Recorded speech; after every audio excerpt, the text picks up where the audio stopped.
The illusory truth effect is the tendency to believe false information to be correct after repeated exposure. It is also known as the illusion of truth effect, validity effect, truth effect, or the reiteration effect.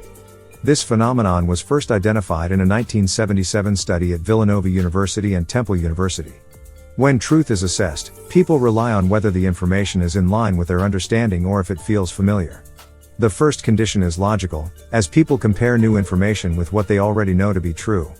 Repetition makes statements easier to process relative to new, unrepeated statements, leading people to believe that the repeated conclusion is more truthful. The illusory truth effect has also been linked to hindsight bias, in which the recollection of confidence is skewed after the truth has been received. In a 2015 study, researchers discovered that familiarity can overpower rationality and that repetitively hearing that a certain fact is wrong can affect the hearer's beliefs. Researchers attributed the illusory truth effect's impact on participants who knew the correct answer to begin with, but were persuaded to believe otherwise through the repetition of a falsehood, to processing fluency. The illusory truth effect plays a significant role in such fields as election campaigns, advertising, news media, and political propaganda. Part 1. Initial study.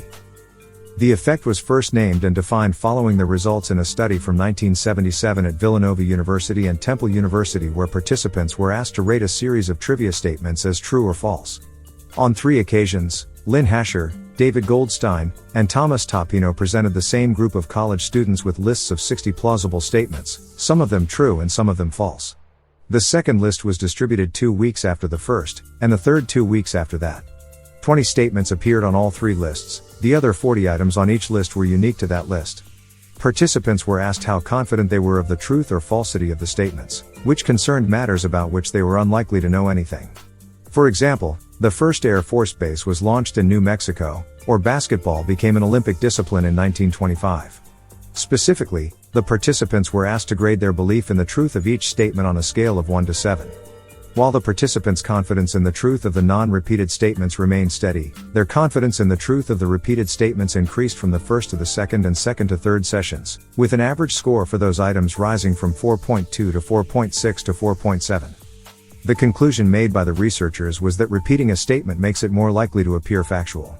In 1989, Halar Arkus, Catherine Hackett, and Larry Bohm replicated the original study, with similar results showing that exposure to false information changes the perceived truthfulness and plausibility of that information. The effect works because when people assess truth, they rely on whether the information agrees with their understanding or whether it feels familiar. The first condition is logical as people compare new information with what they already know to be true and consider the credibility of both sources.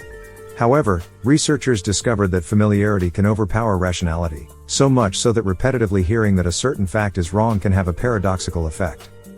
Part 2. Relation to other phenomena. Part 2.1. Processing fluency. At first, the truth effect was believed to occur only when individuals are highly uncertain about a given statement. Psychologists also assumed that outlandish headlines wouldn't produce this effect. However, recent research shows the illusory truth effect is indeed at play with false news. This assumption was challenged by the results of a 2015 study by Lisa K. Fazio, Nadia M. Brazier, B. Keith Payne, and Elizabeth J. Marsh. Published in the Journal of Experimental Psychology, the study suggested that the truth effect can influence participants who actually knew the correct answer to begin with, but who were swayed to believe otherwise through the repetition of a falsehood. For example, when participants encountered on multiple occasions the statement "Asari is the name of the short plaid skirt worn by Scots," some of them were likely to come to believe it was true, even though these same people were able to correctly answer the question, "What is the name of the short pleated skirt worn by Scots?" After replicating these results in another experiment, Fazio and her team attributed this curious phenomenon to processing fluency, the facility with which people comprehend statements. Repetition, explained the researcher, makes statements easier to process relative to new statements, leading people to the sometimes false conclusion that they are more truthful. When an individual hears something for a second or third time, their brain responds faster to it and misattributes that fluency as a signal for truth. Part 2.2. Hindsight bias. In a 1997 study, Ralph Hartwig, Gert Gigerenza, and Ulrich Hoffridge linked the truth effect to the phenomenon known as hindsight bias, described as a situation in which the recollection of confidence is skewed after the truth or falsity has been received. They have described the truth effect, which they call the reiteration effect, as a subset of hindsight bias. Part 3. Other studies. In a 1979 study, participants were told that repeated statements were no more likely to be true than unrepeated ones. Despite this warning, the participants perceived repeated statements as being more true than unrepeated ones. Studies in 1981 and 1983 showed that information deriving from recent experience tends to be viewed as more fluent and familiar than new experience.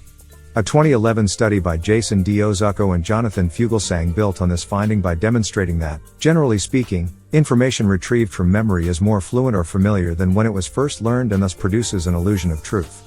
The effect grew even more pronounced when statements were repeated twice and yet more pronounced when they were repeated 4 times. The researchers thus concluded that memory retrieval is a powerful method for increasing the so-called validity of statements and that the illusion of truth is an effect that can be observed without directly polling the factual statements in question. A 1992 study by Ian Maynard Begg, Ann Onos, and Suzanne Farinacci suggested that a statement will seem true if the information seems familiar. A 2012 experiment by Danielle C. Pollard showed that some participants exposed to false news stories would go on to have false memories. The conclusion was that repetitive false claims increase believability and may also result in errors. In a 2014 study, Aaron J. Newman, Meva Sanson, Emily K. Miller, Adele Quigley MC Bride, Jeffrey L. Foster, Daniel M. Bernstein, and Marianne Gary asked participants to judge the truth of statements attributed to various people, some of whose names were easier to pronounce than others. Consistently, statements by persons with easily pronounced names were viewed as being more truthful than those with names that were harder to pronounce. The researchers' conclusion was that subjective, tangential properties can matter when people evaluate sourced information. Part 4. Examples. Although the truth effect has been demonstrated scientifically only in recent years, it is a phenomenon with which people have been familiar for millennia. One study notes that the Roman statesman Cato closed each of his speeches with a call to destroy Carthage, Ceterum censeo Carthaginem esse delendam, knowing that the repetition would breed agreement. Napoleon reportedly said that there is only one figure in rhetoric of serious importance, namely, repetition, whereby a repeated affirmation fixes itself in the mind in such a way that it is accepted in the end as a demonstrated truth. Others who have taken advantage of the truth effect have included Quintilian, Ronald Reagan, Bill Clinton, George W. Bush, Donald Trump, and Marcus Antonius in Shakespeare's Julius Caesar. Advertising that repeats unfounded claims about a product may boost sales because some viewers may come to think that they heard the claims from an objective source. The truth effect is also used in news media and is a staple of political propaganda. The end.